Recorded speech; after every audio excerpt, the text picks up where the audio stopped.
Hello नमस्कार। आज हम लोग कक्षा 9 लोकतांत्रिक राजनीति का पहला चैप्टर लोकतंत्र क्या तथा लोकतंत्र क्यों पर डिस्कस करेंगे। आप जानते हैं कि भारत एक लोकतांत्रिक देश है, लेकिन जब हम विश्व पटल पर नज़र डालते हैं तो हम पाते हैं कि विश्व में मुख्य रूप से दो प्रकार की शासन प्रणालियाँ मिलती हैं।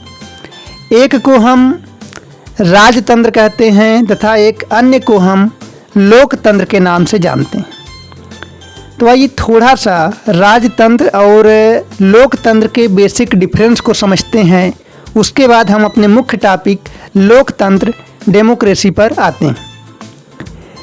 देखिए, राजतंत्र का अर्थ होता है एक व्यक्ति का शासन, एक व्यक्ति विशेष का शासन।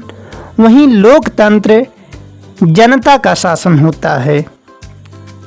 राजतंत्र अत्यंत केंद्रीकृत होता है। इसका मतलब कि राजतंत्र में निर्णय लेने का अधिकार, फैसले का अधिकार बहुत ही कम व्यक्तियों के पास होता है। नॉर्मली एक व्यक्ति के पास होता है, जिसे हम लोग राजा या किंग के नाम से जानते हैं। राजतंत्र में चुनाव नहीं होते, बल्कि यह वंशागत परंपरा पर आधारित है। यानी कि एक व्यक्ति राजा है तो इसकी आने वाली पीढ़ियों से ही आगे का सम्राट बनेगा, आगे का शासक बनेगा। राजतंत्र सैन्य बल पर आधारित होता है और अधिकांशतः देखा जाता है कि राजतंत्र तानाशाही और दमनकारी रवैया भी अपनाता है। वहीं दूसरी तरफ लोकतंत्र जनता का शासन है। लोकतंत्र राजनीतिक समानता तथा मानव अधिकारों की पैरवी करता है। आइए अब हम लोग लोकतंत्र को समझते हैं, अपने मुख्य टॉपिक पर आते हैं। तो लोकतंत्र, जिसे अंग्रेजी में हम लोग डेमोक्रेसी कहते हैं, ध्यान देंगे लोकतंत्र का शाब्दिक अर्थ होता है जनता का शासन। लोकतंत्र शासन की सर्वोत्तम विधि है। अगर हम राजतंत्र से कंपैरिजन करें तो आधुनिक विश्व में लोकतंत्र शासन की सर्वोत्तम विधि के रूप में सामने आती है। शासन की वह विधि जिसमें शासक का चुनाव जनता द्वारा किया जाता है लोकतंत्र कहलाता है। तो यह आपका बेसिक डिफिनेशन हो गया। अगर आपसे पूछा जाता है कि लोकतंत्र को परिभाषित कीजिए तो आप बताएंगे कि लोकतंत्र शासन की वह विधि है जिसमें शासक का चुनाव जनता द्वारा किया जाता है। Okay, next Abraham Lincoln. आप जानते होंगे अमेरिका के राष्ट्रपति अब्राहम लिंकन दास प्रथा की समाप्ति के लिए फेमस हैं। उन्होंने लोकतंत्र के बारे में कुछ कहा था। उन्होंने कहा कि लोकतंत्र जनता के द्वारा, जनता के लिए, जनता पर शासन है। आपने अपने घर, गांव आदि में भी सुना होगा, लोग कहते हैं कि लोकतंत्र जनता के द्वारा, जनता के लिए, जनता पर शासन है। यानी लोकतंत्र में जनता ही सर्वोपरि होती है। आई होप कि लोकतंत्र आपको समझ में आ गया होगा कि लोकतंत्र जनता का शासन है और समकालीन विश्व में लोकतंत्र शासन की सबसे लोकप्रिय विधि है, सबसे सर्वोत्तम विधि है। और यह शासन की एक ऐसी विधि है जिसमें शासकों का चुनाव प्रत्यक्ष या अप्रत्यक्ष रूप से जनता के द्वारा किया जाता है। अमेरिका के राष्ट्रपति अब्राहम लिंकन ने क्या कहा है, ऐसा आपसे पूछा जा सकता है कि लोकतंत्र जनता के द्वारा, जनता के लिए, जनता पर शासन है। यह किसका कथन है? तो ध्यान देंगे, यह अमेरिका के राष्ट्रपति अब्राहम लिंकन का कथन है। नेक्स्ट आइए अब हम लोकतंत्र की विशेषताओं के बारे में चर्चा करते हैं। एग्जाम में यह भी पूछा जाता है कि लोकतंत्र की विशेषताएं लिखिए। तो चलिए समझते हैं। सबसे पहली बात आती है कि लोकतंत्र में सर्वोच्च शक्ति जनता के हाथों में होती है। यहाँ पर जनता सर्वोपरि है। किसी भी प्रकार के फैसले लेने में जनता का योगदान होता है, प्रत्यक्ष या अप्रत्यक्ष रूप से जनता की भागीदारी होती है। दूसरी प्रॉपर्टी है कि लोकतंत्र में शासन अथवा प्रतिनिधि का चुनाव जनता के द्वारा किया जाता है। लोकतंत्र में जो भी शासक चुना जाएगा, प्रतिनिधि चुना जाएगा, उसका चुनाव होगा और जनता प्रत्यक्ष या अप्रत्यक्ष रूप से उस शासक का चुनाव करती है। अगली प्रॉपर्टी है कि लोकतंत्र में चुनाव स्वतंत्र तथा निष्पक्ष होते हैं। आप सोच कर देखिए, अगर चुनाव स्वतंत्र ना हो, निष्पक्ष ना हो, तो यह किस प्रकार का लोकतंत्र होगा, किस प्रकार का जनता का शासन होगा। मानिए कि जनता किसी व्यक्ति को शासक के रूप में देखना चाहती है, शासक बनाना चाहती है, लेकिन जो अगली पार्टी है, अपोजिशन है, वह क्या करता है, धन बल के आधार पे या बाहुबल के आधार पे चुनाव को जीतता है। तो वैसे में यह एक प्रॉपर लोकतंत्र नहीं डेवलप कर सकता है। इसलिए लोकतंत्र में चुनाव स्वतंत्र अथवा निष्पक्ष होने जरूरी हैं। अगली प्रॉपर्टी है कि लोकतंत्र एक व्यक्ति एक वोट एक मोल के सिद्धांत पर कार्य करता है। अब इसका क्या अर्थ हुआ, एक व्यक्ति एक वोट एक मोल। इसका अर्थ हुआ कि प्रत्येक वयस्क व्यक्ति को एक वोट देने का अधिकार है और हर एक वोट का मूल्य एक समान होगा। ये नहीं कि कोई अमीर व्यक्ति है उसके वोट का मूल्य अधिक है और गरीब व्यक्ति है तो उसके वोट का मूल्य कम है। लोकतंत्र में प्रत्येक व्यक्ति के वोट का एक समान मूल्य होता है। अगली प्रॉपर्टी है कि लोकतंत्र में सरकार जनता के प्रति जवाबदेह होती है। यानी देखिए, लोकतंत्र में 5 साल के लिए सामान्य तौर पर चुनाव होता है और 5 साल के बाद पुनः चुनाव होता है। तो जनता अपने प्रतिनिधियों से, अपने शासक से सवाल करती है कि उन्होंने जनता के लिए क्या कार्य किए, और यदि जनता संतुष्ट नहीं है तो वह किसी अन्य व्यक्ति को शासक बनाकर, अन्य व्यक्ति को अपना प्रतिनिधि चुनकर इन्हें सत्ता से हटा सकती है। तो इसलिए लोकतंत्र जो होता है यह जनता के प्रति जवाबदेह होता है। जो भी लोकतांत्रिक सरकार है, जनता के द्वारा चुनी हुई सरकार है, उसे जनता ने चुना है तो एक समय के बाद उसे जनता के बीच जाना होता है और जनता को विश्वास दिलाना होता है कि उन्होंने जनता से जो वादे किए थे उसे उन्होंने पूरा किया है। इस प्रकार हम कह सकते हैं कि लोकतांत्रिक सरकार जनता के प्रति जवाबदेह होती है, यानी रिस्पॉन्सिबल होती है। अगली प्रॉपर्टी है जो कि अत्यंत महत्वपूर्ण है कि लोकतंत्र के जो सरकार होती है, जो लोकतंत्र के आधार पर चुनी हुई सरकार है, वह एक नियम कानून के दायरे में रहकर कार्य करती है और ऐसे नियमों के समूह को हम लोग संविधान कहते हैं। यानी कहा जा सकता है कि लोकतांत्रिक सरकार संविधान के अधीन कार्य करती है। तो ये कुछ विशेषताएं थी लोकतंत्र की जो लोकतंत्र में होनी अनिवार्य हैं। अगर ऐसी विशेषताएं नहीं हैं तो उसे हम एक पूर्ण लोकतंत्र नहीं कह सकते। NCERT की बुक में कुछ उदाहरण दिए हुए हैं, जैसे कि पाकिस्तान में जनरल परवेज मुशर्रफ ने अक्टूबर 1999 में सैनिक तख्ता पलट के द्वारा पाकिस्तान में चुनी हुई लोकतांत्रिक सरकार को हटा दिया और खुद वहां के शासक बन गए। और उन्होंने 2002 में एक जनमत संग्रह करके अपने कार्यकाल को 5 साल के लिए बढ़ा भी लिया। तो यह एक लोकतंत्र नहीं कहा जा सकता, क्योंकि जनता ने किसी और को चुना और सैन्य बल पर जो है जनता के द्वारा चुनी हुई सरकार को हटा दिया जा रहा है। यह एक तरह का राजतंत्र हुआ, एक तरह की तानाशाही हुई। वहीं एक अन्य एग्जाम्पल चाइना का मिलता है, जहां चुनाव होते हैं लेकिन चुनाव में भाग लेने वाली पार्टियों को चीनी कम्युनिस्ट पार्टी की अनुमति लेनी होती है। अब आप सोच कर देखिए कि चीनी कम्युनिस्ट पार्टी क्या कभी भी ऐसी पार्टी को अनुमति लेने देगी जो उसे डिफीट कर सकती है, उसे चुनाव में हरा सकती है।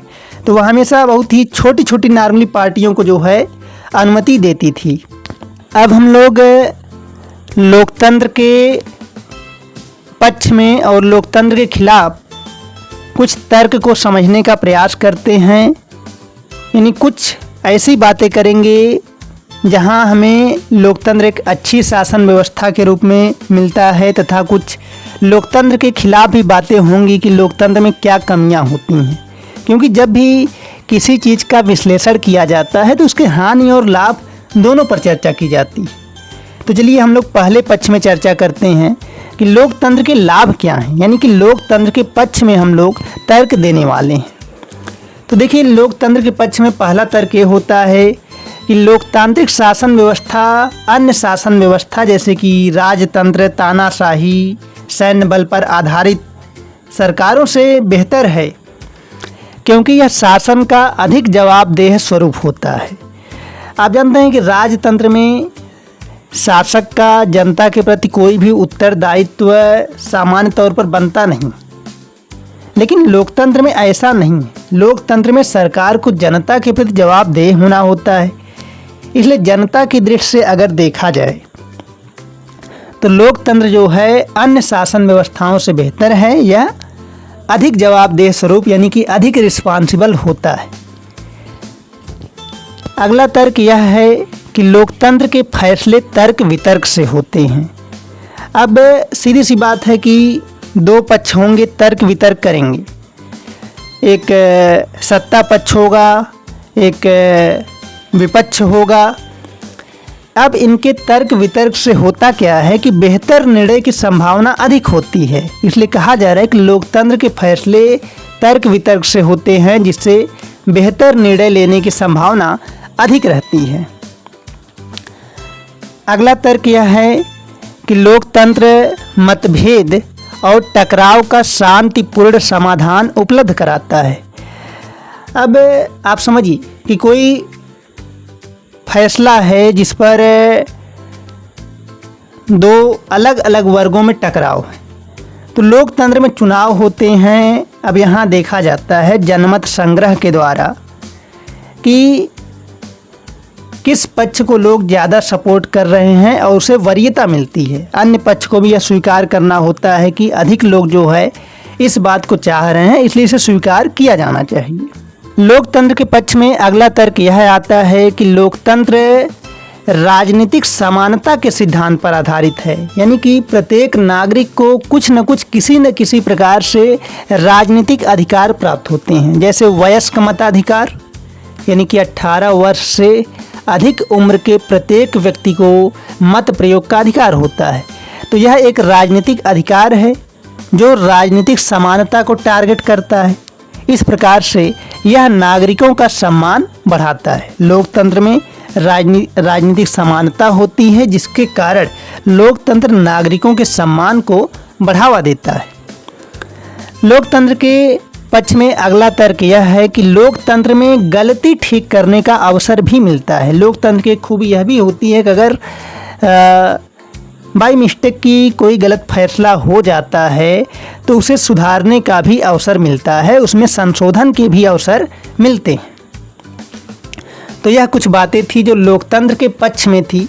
अब जरा हम लोग लोकतंत्र की लिमिटेशन को देखते हैं, सीमाओं को देखते हैं कि लोकतंत्र में क्या कमियां हैं, जिसके आधार पे हम लोकतंत्र को एक सबसे बेहतर कि इससे बेहतर कुछ हो ही नहीं सकता ऐसी शासन व्यवस्था नहीं कह सकते। यानी लोकतंत्र से भी बेहतर शासन व्यवस्था हो सकती है या लोकतंत्र में भी कुछ सुधार हो सकते हैं। तो आइए समझते हैं। लोकतंत्र के खिलाफ पहला तर्क होता है कि लोकतंत्र में नेतृत्व परिवर्तन होता रहता है, इससे अस्थिरता पैदा होती है। अब जैसे मान लीजिए कि कोई पार्टी ए है, वह चुनाव जीतती है, 5 सालों के बाद अन्य पार्टी बी जीत जाती है। तो जैसे ही बी पार्टी सत्ता में आएगी तो वह क्या करेगी, जो भी ए पार्टी के द्वारा किए जा रहे कार्य थे, जनता के प्रति जो भी कार्य हो रहे थे, उन्हें विराम दे देगी।